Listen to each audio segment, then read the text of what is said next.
So far, you've learned how to create test steps by adding modules. The focus of this lesson is going to be on populating your test steps with the values in order to instruct Tosca to steer the SUT accordingly. More specifically, you will learn how to use basic values and basic data types for your test step values.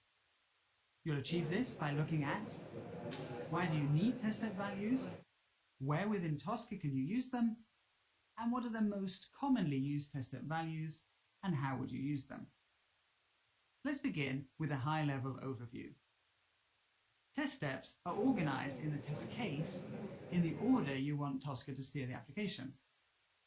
To tell Tosca exactly how to do this, you need to enter test step values for the test steps. In our sample SUT, you'd need to go through the ordering process. Tosca will need to open the SUT, log in, order an item, follow the checkout process before logging out and closing the SUT. Test step values can be seen, entered or modified from the test case section of TriCenter's Tosca. To view them, you just need to expand the test steps. You can do so either by clicking on the arrow or by right-clicking on the test step and selecting Expand All. You can also use the shortcut Ctrl+ or Ctrl- to close them. Test step values represent controls on the screen of the SUT. When filling in test step values, the columns Name, Value, Action Mode, and Data Type are visible. In this lesson, we'll talk about the values you might enter in the columns Value and Data Type. The test case is now ready to be populated. This is the phase when you enter values that will then instruct Tosca how to steer the SUT. Let's have a look at what are the different options you can use for adding test step values and how to utilize them. To instruct Tosca to activate a button or a link, any single character like an X can be entered as the value next to the specific control.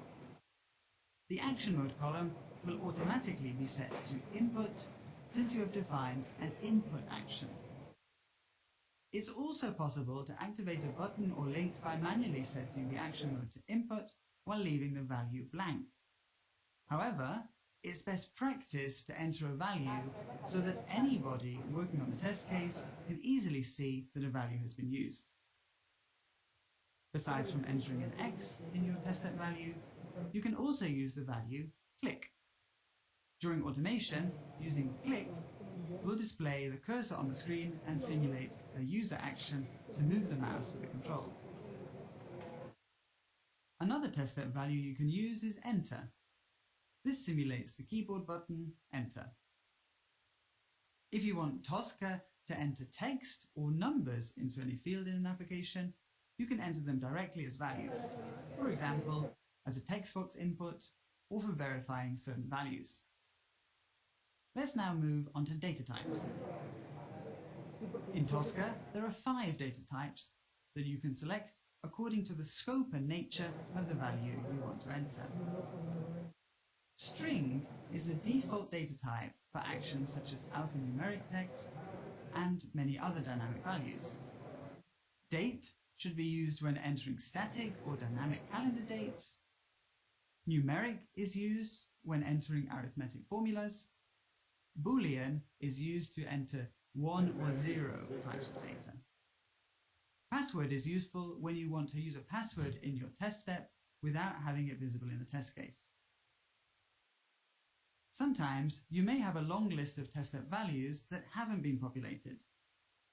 To have a clear view of your work and hide all unused test step values, you can press F9. To see the test step values again, press F9 again. With this, we've concluded this lesson. You're now able to populate your test steps using basic test step values and data types. Give it a try by completing this exercise.